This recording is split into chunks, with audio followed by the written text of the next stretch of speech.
You are in the right place at the right time. I tell you what, we've got a star-studded cast tonight. Listen. I got my crew in the house tonight, so I want you to know that I'm not worried about anybody giving me any problems tonight. Tonight's show, how many bubbles in a bar of soap? We're going to be talking about those brand new, used, I'll call them bruised voter laws. I've got Miss Gloria Eslandis from the Charleston Biden bunch. I've got Iowa's finest. Iowa's finest. Come on now. I got Jody. I got Jody Grover, and I've got Pete Mick Roberts, the Hawk, and all these people were involved with me in the we worked the Biden campaign. And I'm gonna tell you something. These are some special people, some hardworking people. Man, I love them. I'm just gonna go ahead and start off tonight. No, not like that. Hey, that's what we're gonna do. Absolutely. We've got Robin Donaldson coming in. Yay. Robin Donaldson from Georgia. She's plugging in still. Hey, everyone. Hey, Robin. How you doing? Good. Just hopping from Zoom to Zoom. Hey, I'll tell you what. You know what? You're popular. Everybody wants you. But we've got Georgia, we've got Iowa. We've got Charleston, and hey, we've got Somerville. Let me tell you something. We're deep. We're waiting on Mount Fauna, and we're waiting on Citadel Cadet to come rolling up in here. We're not playing, man. We got the whole squad tonight, and so Robin Donaldson is known for her work out there in. I just have to say it. Her work out there in Georgia. Hey, man, they flipped it once. They flipped it twice. Come on now. Robin Donaldson. Robin Donaldson. They flipped it twice.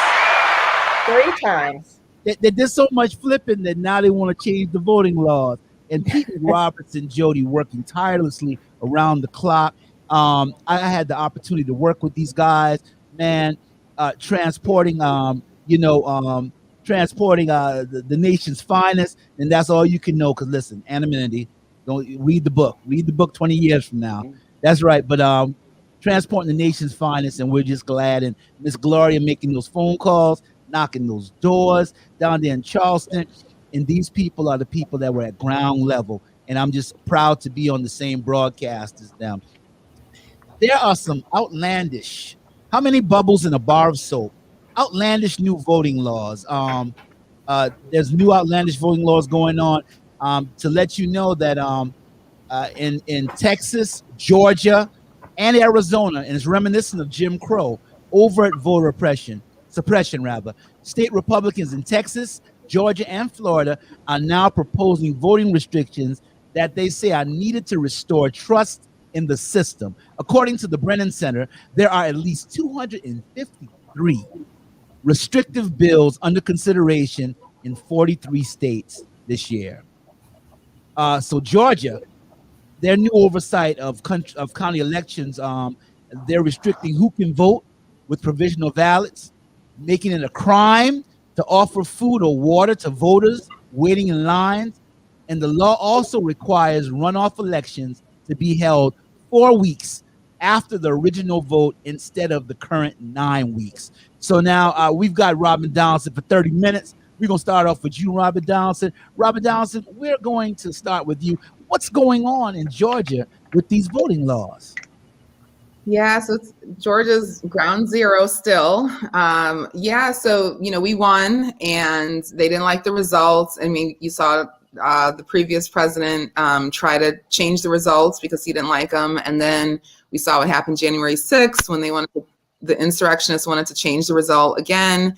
And so now, unfortunately, the only way that the GOP thinks they can win here is by cheating and rigging the election and taking away people's voting rights. So I know a lot of people have been just hearing about everything that's been happening here. One thing is there have been 40 organizations. I don't even want to start naming them, but I know like the Georgia NAACP and Black Voters Matter and so many other local organizations have teamed up and they have been protesting every day, every day since we entered session back in January, and they'll be there through when I guess they take a break in a couple of days. So there's people out there, you know, sometimes the crowd is small, sometimes it's larger.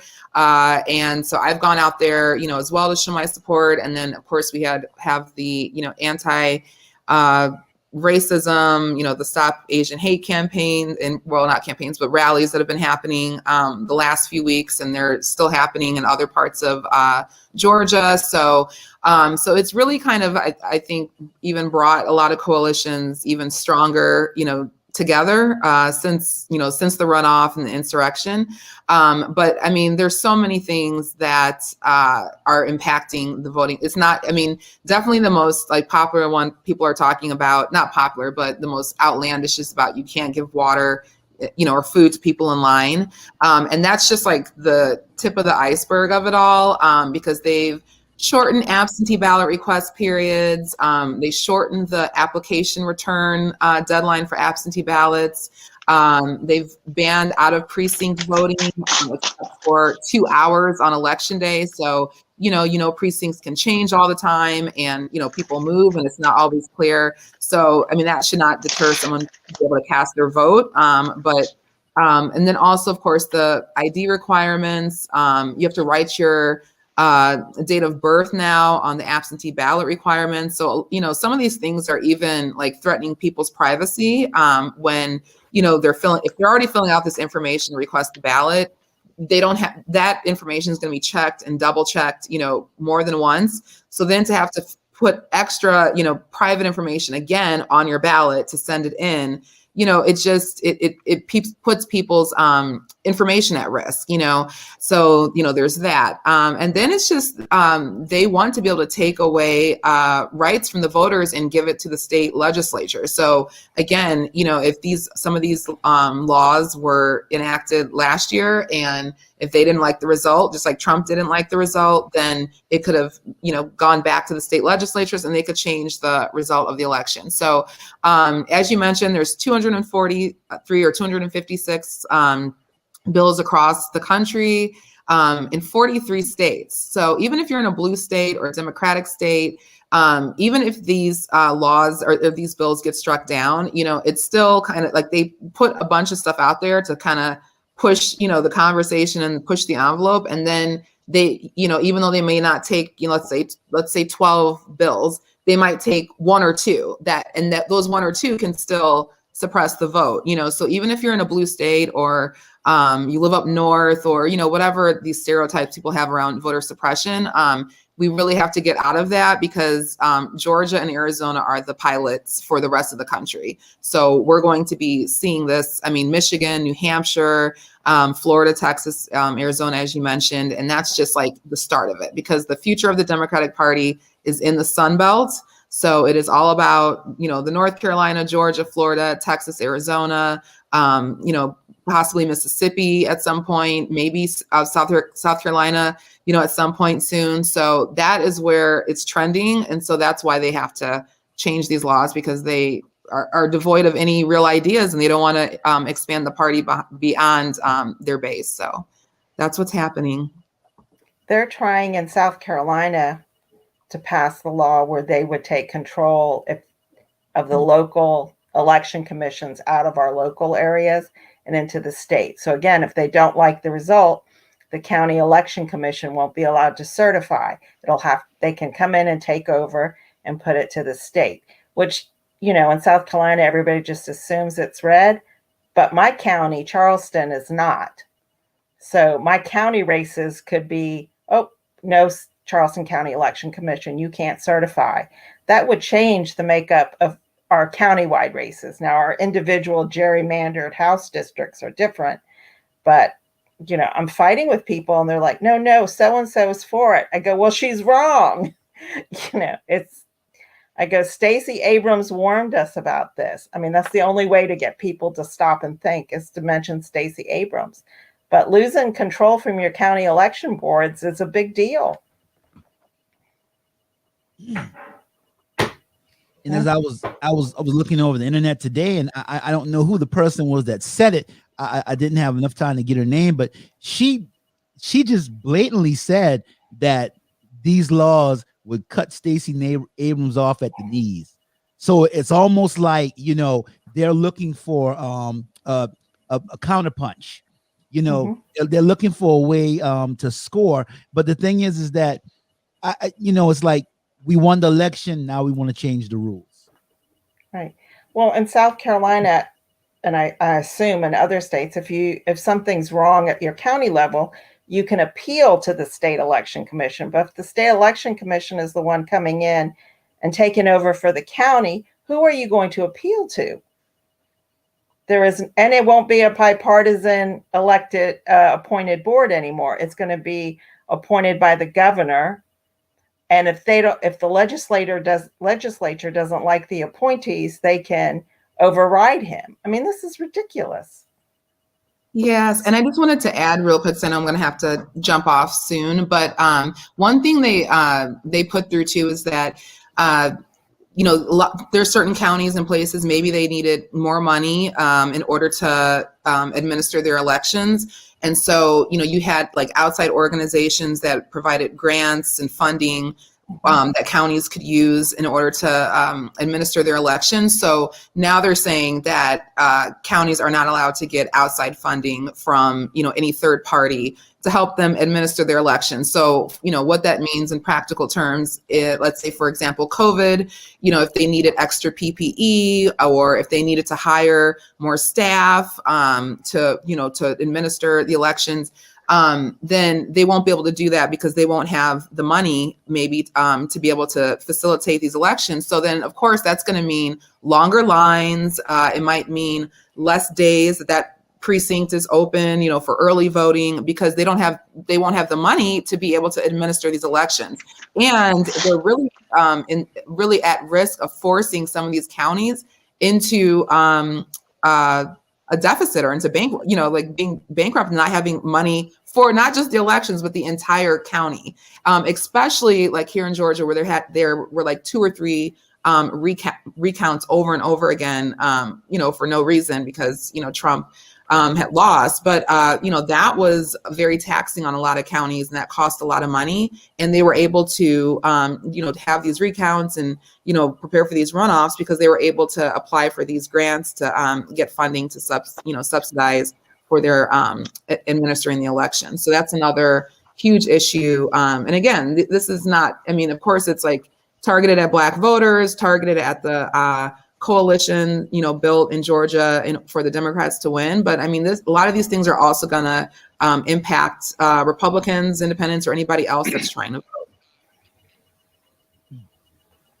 Jody, I'm gonna let you chime in. In Georgia, the new oversight of county election boards, they're restricting who can vote with provisional ballots, making it a crime to offer food or water. I think a misdemeanor, right? It's a misdemeanor. I think I read somewhere the other day where they said something about that would be a misdemeanor, a crime to offer food or water to voters waiting in lines.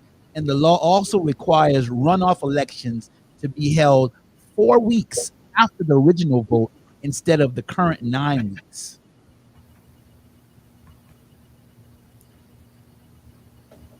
It's not a good situation in any state where this is happening. I think the most extreme we've seen is Georgia. I unfortunately, you know, I can only speak to what is happening in the Iowa legislature right now. The GOP won big time in 2020 here. We thought we had a chance to turn Iowa blue, and we were mistaken. And they had huge turnouts. Trump was a draw for them still.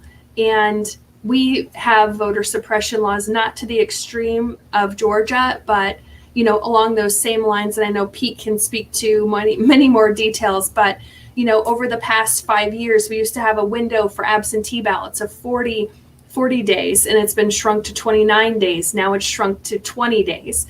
And they implemented more rules about who can fill out an absentee ballot form. We can't have absentee ballot request forms coming from the Secretary of State's office during the pandemic. They sent one to all registered voters in Iowa.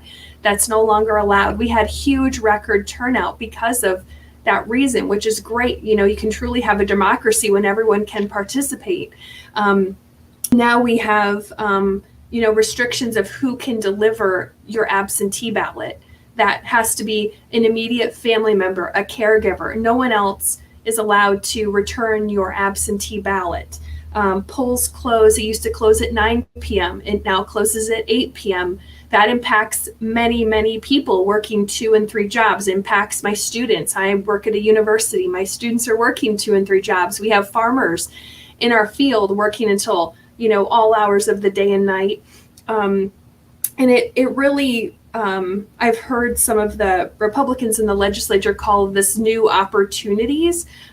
I don't see where these are new opportunities, but we really have to be thinking about what we're doing and why. And, as one of our state senators asked when this was going through the legislature, you won big. What is this about? You won big. And she just said, is this like a punishment for the president, President Biden winning so he doesn't win again in 4 years? What is the end game here? And no one answered her, unfortunately. So it's definitely not as extreme as Georgia, but it has the start of those extreme pieces down the path.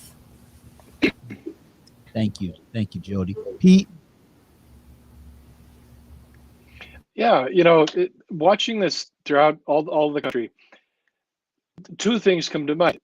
Where these voter suppression tactics are happening, you see literally 2 goals. Number 1, suppress. Number 2, radicalize. And the second part is one thing I think it's wise for all of us to really pay attention to. Now, I can tell you here and there, people in charge accidentally say the quiet part out loud. And just recently, about a month ago, one of the state legislators, I can't remember where, even said this in the state, I think it was Michigan, maybe I'm wrong, that they are terrified of a repeat of 2018. And what we've seen for several years now is when Trump was on the top of the ticket, nobody can predict who the voters are going to be. But there's a lot of them. There's a lot of them. These are not partisan Republicans. These are not traditional county Republican activists. They come from the woodwork, and they change the voting populace when they turn out. So if you are a Republican in the state of Georgia or Iowa or any of these places where they're passing these, you are terrified because you realize you got a target on your back. You realize, number 1, the old way of Republican recruitment didn't work. Not a bit, as evidenced by the primary in Georgia, or the runoff in Georgia that took place after the general. So, of course, the president won, and so did Ossoff and Warnock. But that stuff was just out of reach and would have been impliedly out of reach in any other situation. So the suppression piece is fascinating in a really bad way, because you look at the copy and paste in bill after bill and state after state, and it's as though they're dealing with the very same voters in the very same precincts, and it's absolutely not true. So let's take an example. In Iowa, we had 1.7 million voters this last cycle, blew the record through the roof. And in Iowa, our history is that, as Jody indicated, the Democrats have been pretty good at absentee ballots. It was very, very common where the Republican would win on election day, but the Democrat had won the election because they had had several weeks ahead of time to organize absentee. Well, frankly, due to COVID, Republicans got really good. And they just started to figure out how to manage an absentee ballot program. And they blew Democrats out of the water here in the state. So what does that mean in a state like Iowa? Republicans think on the first prong of the suppression prong that they're going to keep Democrats at home. Well, this is a tough one, because for 30 years, we have been very practiced in absentee management. We've been practiced at difficult logistics. I mean, we are primarily a rural state with some densely populated areas, but we've done this, and our voters tend to be the ones who vote early. Well, tell me, guys, why did you give us an 18-month head start, right?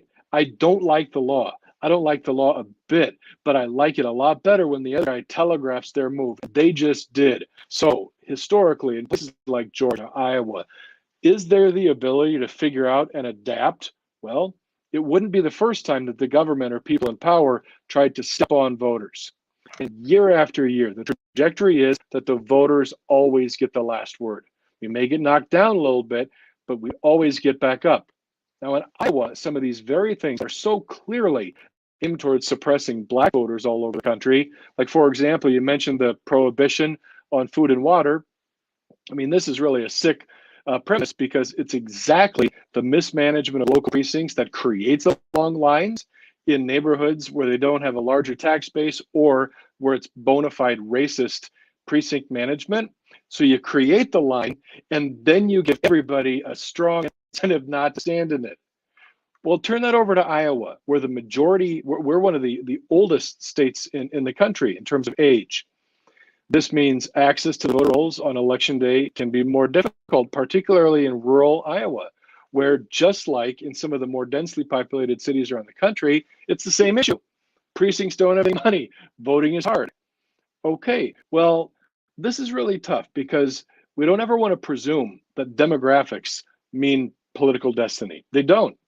I mean, people make all sorts of assumptions all the time that, well, if you're from this background, you're going to vote this way. And if you're from this background, you're going to vote this way, including Republican elected officials. But it's not true. But I'll tell you what, these guys are giving people a darn good incentive to make it true, right? So they are working to suppress the vote. In our case, it's really strange because the voters that will be suppressed by this don't typically come from Democratic hotbeds. They're Butler County, they're rural Buchanan County. They're places where it is difficult to vote generally. So I'll tell you guys, if you're going to give me a head start of 18 months to figure out how to get voters out to the polls, while at the same time stepping on the very people you, the Republicans, taught how to vote absentee, look, I can see where it's coming from. And that's where you get to the radicalized piece. They are dying to recreate the magic. They want to get the band back together because they were not able to create a winning ticket in the past with a conventional Republican. Mitt Romney couldn't do it. John McCain couldn't do it. It's been years since President Bush won his reelection, and that president was a compassionate conservative, and that's so far out of fashion that that person couldn't get a nomination anymore. So what do? They go for their far out, diehard 27% of the electorate, of the Republican electorate, who would follow President Trump off a cliff. And then they point them toward the cliff. And that's the radicalized opponent. And that's what you're seeing everywhere. And now I think the suppression piece is very real. I tend to think that that's tangential. It's a disparate impact. It's a disparate intent as well. But the big thing for places like Georgia, places like Michigan, Wisconsin, Iowa, they're looking to keep those 100,000 voters in Iowa or those 8,000 voters in Michigan. They want to bring them back to the polls next time around when they don't have the captain of the Titanic at the top of their ticket. And that's what I think's going on. You made me laugh. The captain of the Titanic at the top of the ticket. Well, they saw the iceberg.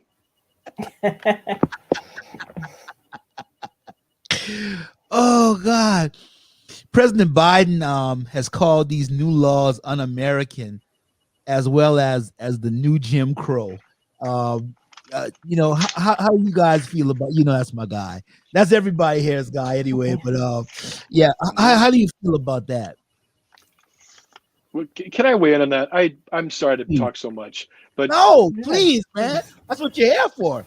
Listen, go state after state, and as Robin mentioned, these people are saying they've got to restore trust in the system. Well, look, I've heard President Biden say something very similar to this in the past. If you want people to trust you, tell them the truth. And they are incapable of doing that. And that's where you get your Jim Crow. Absolutely. I do so agree. Robin, is it, yeah. Well, I just, I don't know if anyone has had the chance yet to go to Montgomery, Alabama, to the lynching memorial and the equal justice museums. There, Brian Stevenson is behind it, but it just feels. And then I think about the movie All In, Fight for Our Democracy. It's on Amazon Prime. It's about Stacey Abrams and some of her race, as well as just like the history of pretty much voting rights, specifically trying to stop Black voters and using racial violence and things like that. So it just feels like it's like a deja vu, or like some version of this is happening again. I mean, just with the attacks on Asian, American and Pacific Islanders, and just how we know that like there's progress and then there's backlash, after that progress. So I'm glad. I'm thankful that President Biden and Vice President Harris are in office. I mean, that's like the best we can ask for at this time. But I do agree with Pete about the radicalization. And I've actually had a friend of mine who I knew for about 11, 12 years. And she went from, you know, looking up to the Obamas to like a hardcore Trumper. Like, I really honestly feel like she and her boyfriend could have very well possibly been in DC that day. I don't know for sure, but like that, you know, I literally thought someone hacked into her Facebook account because I saw a post and I'm like, oh no, surely this is not her. So I do think that that's real about that radicalization. And then just this whole thing about like, people don't believe like facts and the truth anymore, like how we've been seeing that for several years. And then just this whole narrative about, it was voter fraud. And it's just the fact that, you know, a lot of Black voters came out and voted, specifically, you know, here in Georgia, as well as the various battleground states, you know, where a lot of Black voters came out and helped to tip some of those states. But it's just like they're saying that like your vote doesn't matter, you know, doesn't count.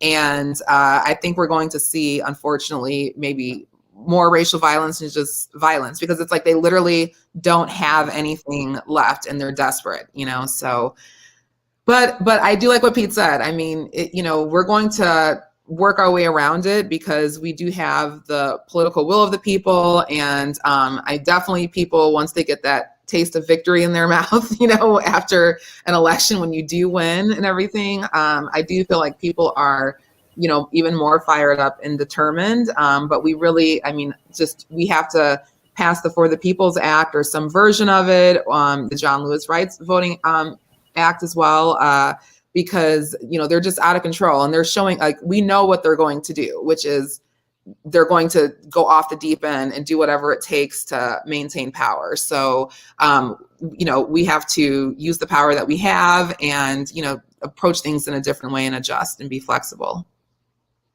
Thank you so much, Robin.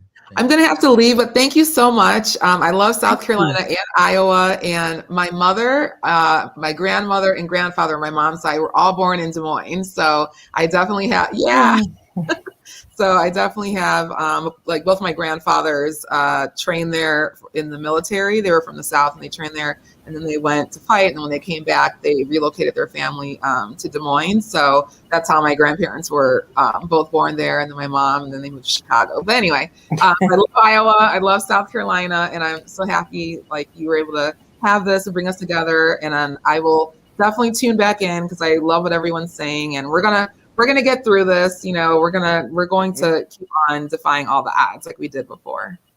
We love you too. Thank you so much. Thanks, Love you, Robin. Bye, Pete. Bye, Jody. Oh, goodness.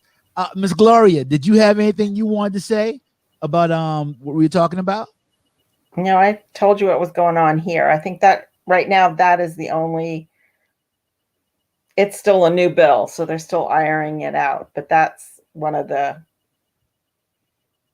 propositions that they're floating out there, proposing. One of the proposals is to centralize or give the state election commission the right to overtake our local boards, as well as the state legislature to interfere with the state election commission.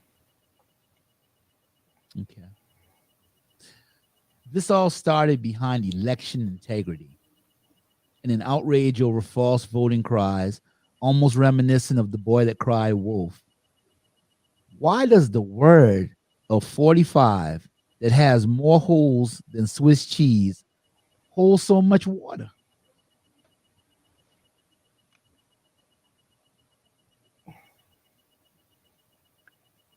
You're asking the wrong person, Cornell. Yeah. I mean, but look, it's easy. It's easy for somebody to make it up as they go and to tell people everything is going to be okay.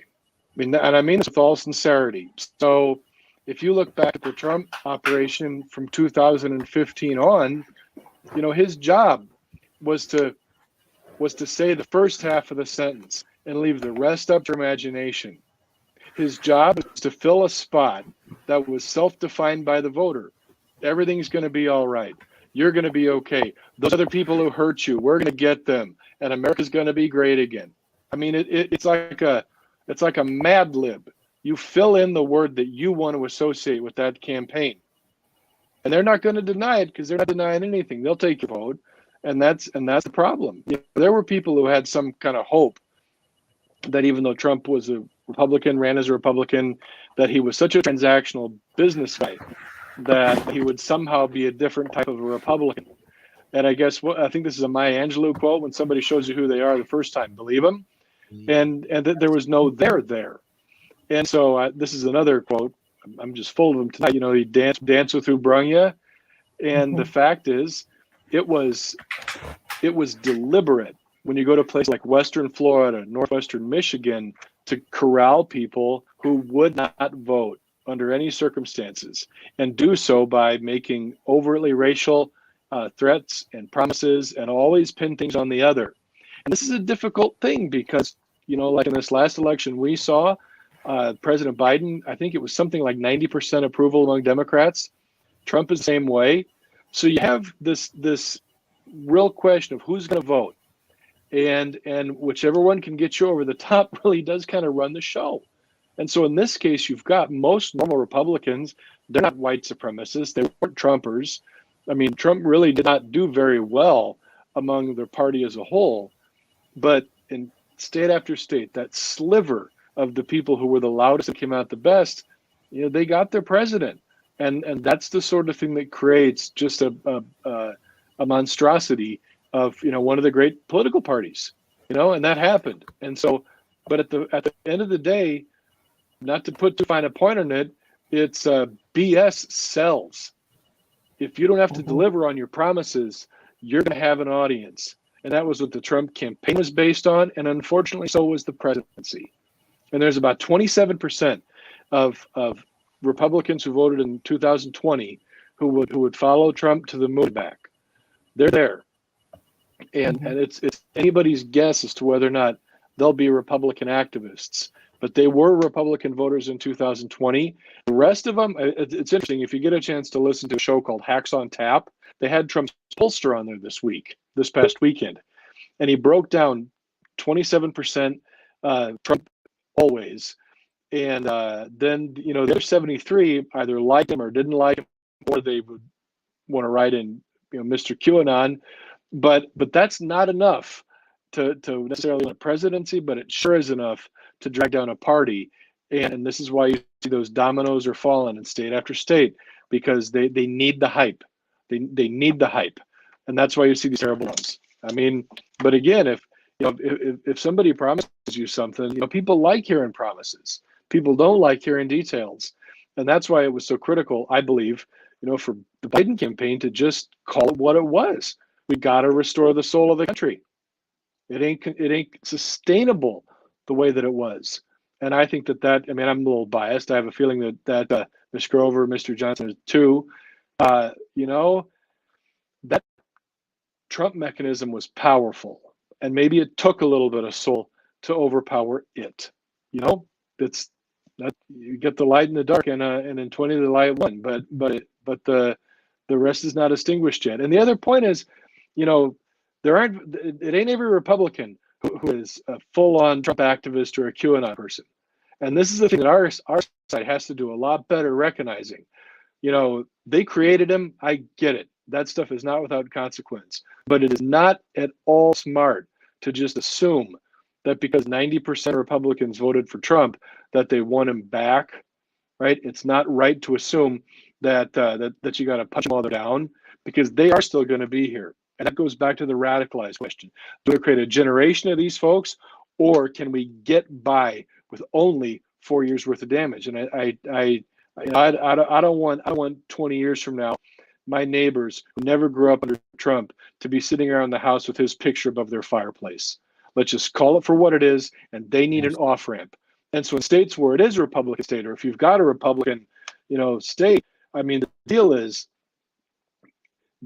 normal rank and file Republicans have got to see a way out of this. And otherwise we're going to lose our shot at any semblance of normality. And that goes back to our question about the soul of America. That's factually it. Thank you, Pete. Tyler Swain Mitchell has joined us. We're glad to have you in the house, Tyler. He's also a part of that Charleston Biden team. Tyler, I hope you had a great day today. Everything's good? How's it going, everybody? Going, Cornell. Everything's going well, man. Doing well. Yourself? Wonderful, man. No complaints. Tyler, we've been talking about these new voter laws, of course. What's going on in the country? How do you feel? Well, there's really nothing much to feel. It's like, it's just honestly, it's just. I mean, we knew what we were dealing with back in 2020. That's why Stacey Abrams did what she had to do. As far as within Georgia. So, and I mean, I said this on Facebook. I said, Governor Brian Kemp, he couldn't handle the fact that now former President Trump turned his back on him, and now he turned his back on him. Now we have a black preacher, a Jewish filmmaker in the U.S. Senate, along with Stacey Abrams. He defeated Stacey Abrams, but it's like he's still behind. And I think this is just a way of him, trying to reaffirm his status among the elite. Just letting people know, hey, I'm the governor. I just think, he just got tired of, unfortunately, people of color trying, overstepping him. Go back to when the COVID first happened. Governor, it was like what late April, early May. Governor Kemp telling everybody, okay, we opening back up, but you got Keisha Bottoms up in Atlanta telling everybody, nope, stay your behinds at home. So it was it was on. So you're gonna. So this is what we expect. Unfortunately, this is what we're having to deal with. And this just fortunately, I like to say it is what it is. But at this point, this is what we're dealing with, and we're going to keep dealing with that until we understand how to really maneuver through the system. Absolutely. And I like what you said earlier, Pete. I want to talk about that a little bit because I wanted to have a podcast on that, but since you talked about it, that hallelujah, coming to Jesus time, that revival, hey, but you talked about that, and guys, I want to talk about this. What can we do to bridge this gap, to start pulling some people in? Because it seems like with I studied de-escalation. I used to work at DirecTV, so I just give them HBO. That's what I do. They call me mad, I give them HBO. They still mad, I give them Showtime. They still mad, I give them Cinemax. The next thing they'll be like, why can't everybody be like you? And I say, I got them now. Oh yeah, I got them now. Within my power. But what can we do, guys? What can we do to let these people know that no, we don't. President Biden doesn't want to take their guns. He's not coming and trying to change things for the worse. He's not going to make. This is not Egypt, and he's not Pharaoh, and they're not going to be the Israelites, and we the Egyptians. What can we do to extend the olive branch? Well, Cornell, the answer to that is to live our values, right? It's not our job to meet the worst of the worst in the middle. That hurts everybody. But our job is to express our values and live by them. And in doing so, you make the heat and the anger of Trumpism irrelevant.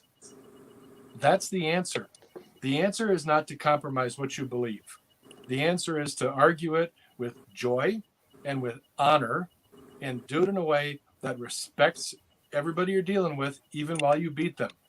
I mean, this is the thing that's really critical. To your point, Cornell, you pull people in, but that's how you give somebody a reason.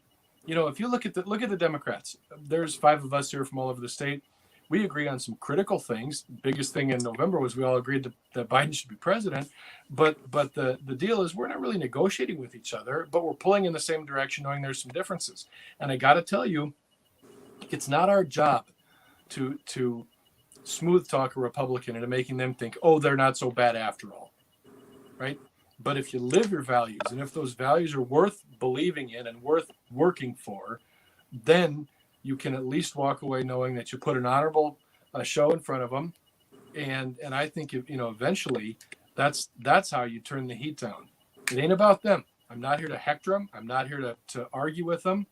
If you haven't concluded right now that, for example, I believe that President Trump did some very bad things to the country, there is not a thing I can do to change your mind. And he is yesterday. He is yesterday. And right now, Trumpism, as we see it, it's growing like kudzu in some of these state legislatures. And right now, it's nothing more than the outgrowth of a man who's by himself sending out press releases because Twitter doesn't want him anymore. Okay? So that power is already gone. And I heard a phrase describing President Trump: fish always flop around before they die.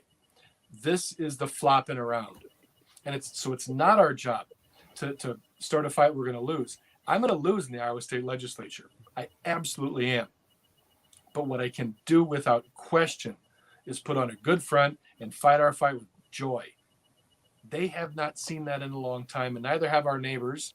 And the more of that you do, I think, the less likely it is that you force everybody into a one or the other in a polarized setting, which has been very, very destructive for us. And I don't mean that wins elections next time either. I don't know.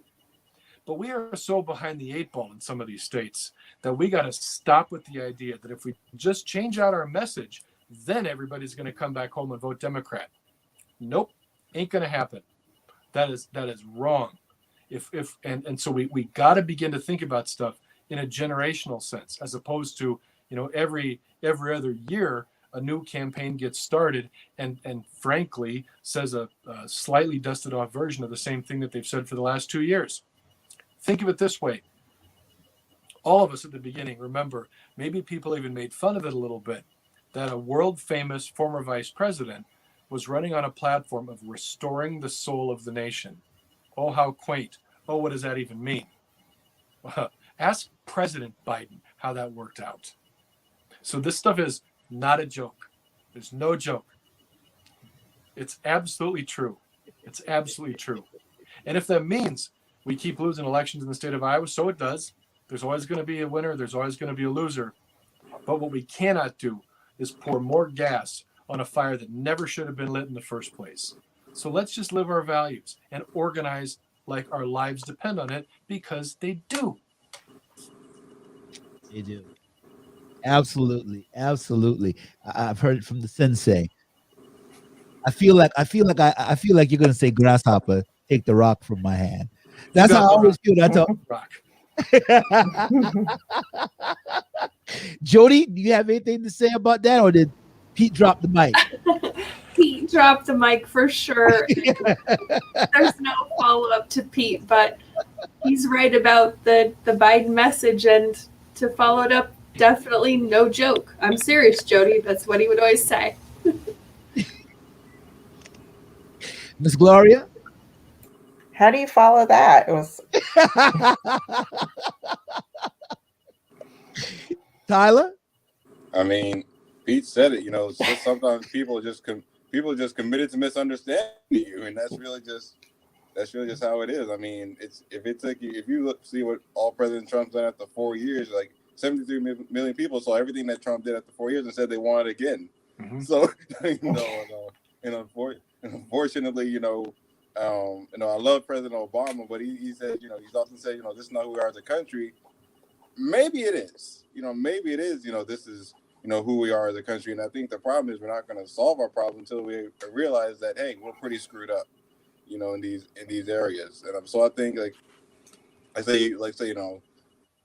those, we're just going to have to live with the fact that there are those that, that their idea of putting America first is watching it perish. So, watching, why is they want, if they're willing to see their country that they claim they love so much self-destruct, if that means they can stay in charge, which is, as unfortunate as that is, that's just the reality of what we're dealing with.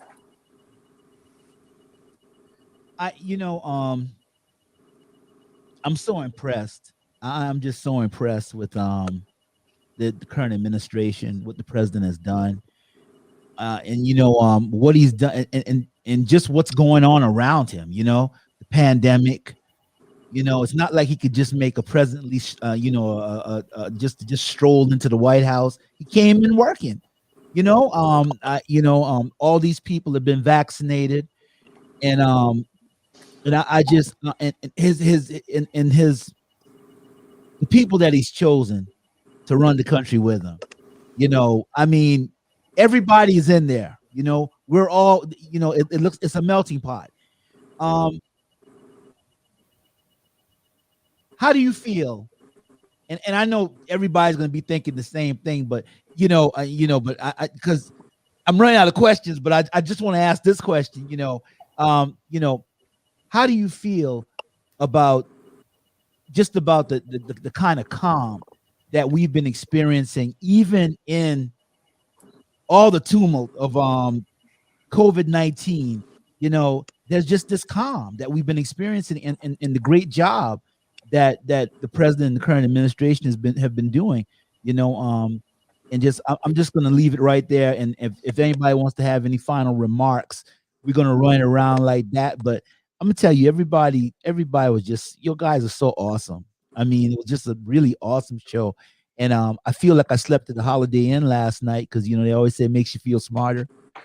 Absolutely, just being around all these IQs.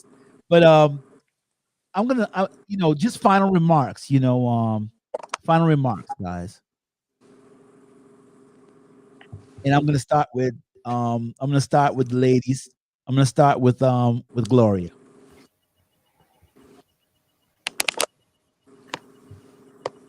I feel great. I mean, I don't know how else to put it. I sleep better.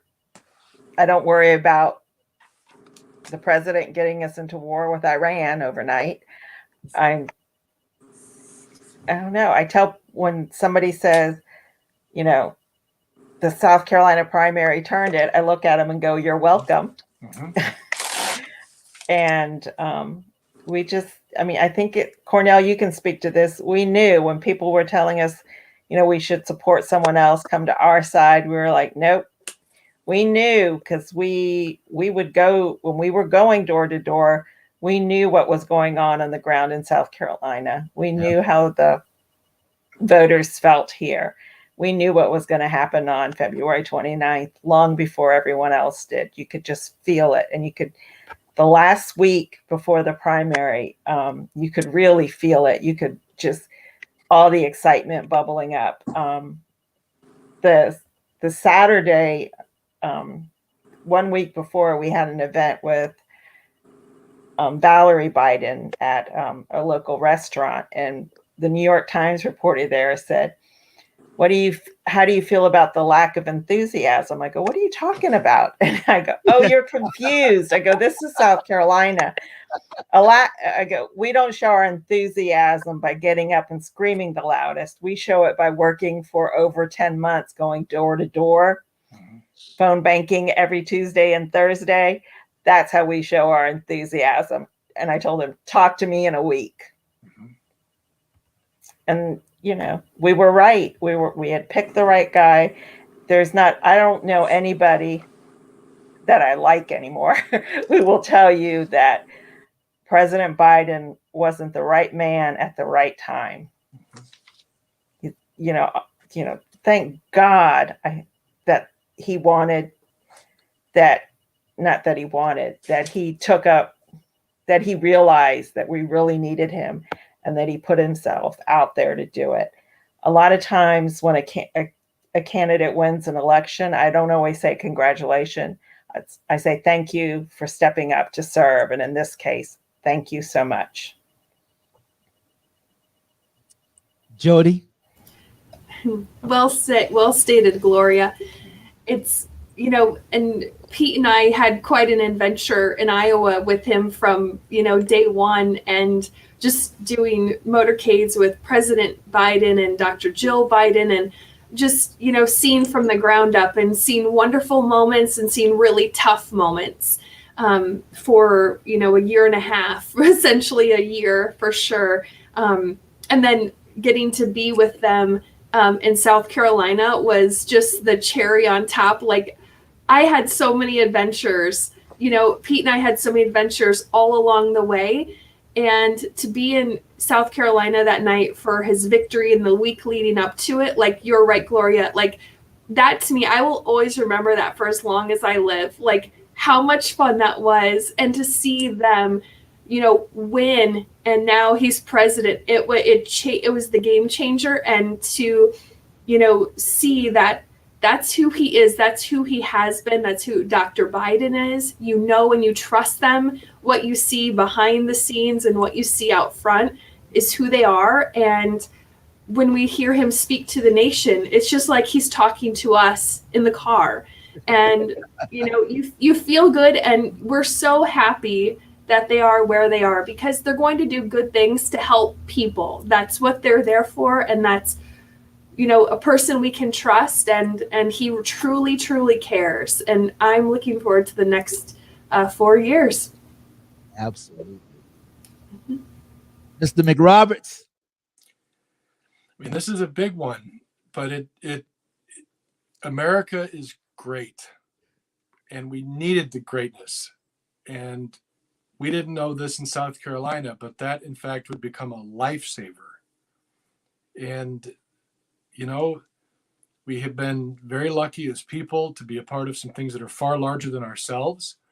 Jody mentioned back in the spring of 19, running around South Carolina, Iowa, everywhere where they were at. Nobody would have predicted what needs. And the world was a pretty tough place then too. But I will never forget being in South Carolina, hearing the first, you know, real problems occur with regard to the pandemic. President Trump was in Charleston, I think Tuesday night, and he joked about it a little bit. And so it's one of those things where, you know, you don't know what reservoir of strength can do for people, but when you see it, hang on to it. And that's how I feel about the president. And you know, who knew that's what an American president would be called to do? And you get the idea that on day one, here's somebody who understood that the task before him was huge, but that he, you know, like Pope John Paul, he was not afraid. And so that's how these people turn into essentially public property, and they throw themselves into it. And a lot of people's lives are literally being saved as a result. Who would have known? Who would have known? So I'm very, very, I mean, it's a little bit emotional to see that these people who were asking us for votes in coffee shops all over the country are literally making decisions right now that will keep my parents alive longer than they would have been otherwise. Very meaningful stuff. Doesn't hurt my feelings at all to say you all in South Carolina made it happen. Hopefully Jody and I threw in a little bit of help here and there as well. But that's really big stuff. And that is the thing that every generation that follows can just watch. If you want to know, does your vote matter? Just look at November of 2020. Answer is yes. So thanks be to the Bidens. Very, very happy for the president and first lady, because they're bringing us with them. Tyler? You going to bring me out for the home stretch? Well, I think it's great. I mean, it's a great feeling, you know, just to see just how everything transpired, you know, just in knowing that, you know, myself and so many other people in South Carolina played a role in that. And I think, you know, it was funny because, you know, I think when I met I was blessed to be a part of the Obama Foundation, be part of their community leadership corps. That was back in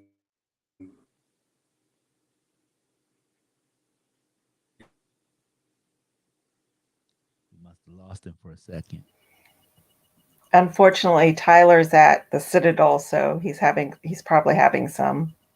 I don't know if you know the barracks there. But it's just been great, you know. Oh, can y'all hear me? We can now. We can hear you now. Okay, but yeah, it's just been great, you know, from meeting President Obama, then, you know, working on, you know now, well, then it was Senator Harris's, you know, presidential campaign. You know, I remember I got a few Facebook posts. I got to pull up. I was telling everybody, like, hey, there's this senator from California. You know, she's answering all these questions very well. It's like, I was saying, she may not be president, but she's gonna be somewhere in the White House cabinet. You know, I just kept telling people, like, I just kept telling people, I just said, hey, when she dropped out in December, I was like, hey, she might be vice president. Who knows? Like, I was saying that just as a joke, at a jest. So it's funny how things turn out. Just just from building a relationship, with Vice President Harris and her family to meeting Dr. Joe Biden and leading the class and singing our Citadel alma mater. To now the First Lady of the United States, to meeting Joe Biden is now the President of the United States. I mean, it's stuff like that. I'm like, wow. I've been really blessed with these opportunities. I joke with everybody. I tell them when I write my memoir, it's going to be off the chain. It's going to be off the chain. right. All this stuff on my memoir. But it's just great, to know that, to see how where our country has, or where the country's grown. Even despite everything, there's still some silver lining somewhere. And I think that's just something that we can hang our hats on, something we can hope for. I think that's just what we've been longing for the past 4 years. Like hope for a better tomorrow. Better something will get better. In spite of everything, things are gonna get better. So I think just to see President Biden, Vice President Harris up there, doing what they need to do, and just now it's on us just make sure we keep that going. I think just one of the things that Democrats, what we have to understand is this is we pat ourselves on the back, but at the same time, you just got to keep pressing forward. Mm-hmm. So, so that's, for the next 4 years, just keep, the same motivation we had in 2020, just build on it and just keep going from there. And I just, I just want to say that, it's been a super life-changing experience. The people I have on this show, some of the people that are now on this show, being a part of the Charleston Biden bunch, and Miss Gloria and Tyler working tirelessly. I mean, Miss Gloria, times I think like, Miss Gloria must be a Navy SEAL or something like that, because the lady never sleeps. And I'm like, God, that lady just always going, right, Tyler? Right? She's just always going. And then I met Jody, who got up earlier in the morning than I did. I'm like, always the person getting up early in the morning, and Jody's up drinking coffee. And Pete and Jody, just the logistics people, man. And that's why when Pete said they, I knew he'd see it like that. They've given us a head start. So Pete's already kind of figuring something out in his mind, because he's the logistics man. And it has been a blessing to me to be a part of such a great group of such great people. And my beloved First Lady, Biden, my president, President Biden. I just, it's a time in my life I will never forget. It's some of the best spent time that I've ever had, even those nights when I was tired coming back on the road because I was making phone calls. But what I got to see too, I got to see people come in dripping wet from the cold after they've been knocking on doors. I mean, freezing cold. Shake off the parka or shake off the raincoat, beast, man. And I said, I'll never forget what John told us. He said, this is how the election is won, in the trenches, and I was thinking, I'm like, is there a method to this madness? And then when we won the primary, I understood that there was a method to the madness, and the momentum built. And yes, Jody and Pete, we couldn't have did it without you. We couldn't have did it without you, man. We couldn't have did it without you. Forever, Iowa Buckeyes. And I just want to say tonight that we're getting a little misty. I'm leaving before. If you see any tears coming down, guys, it's allergies. Because I got some friends that might be watching, some of my homeboys. But thank you all so much for coming on the show tonight. God's blessings on all of you. And whatever happens, we're gonna be chameleons. We'll conform. We'll conform. That's right. We'll get it. We'll do it again in 4 years, right? Mm-hmm. We'll do it all again. Well, thank you guys for coming on the show tonight. Thank everybody for tuning in. Until next time. Oh, thanks, Jody. Love you. Love you, Pete. Love you, Tyler. Love you, Miss Gloria. Have a wonderful night, and thank you all for tuning in, guys.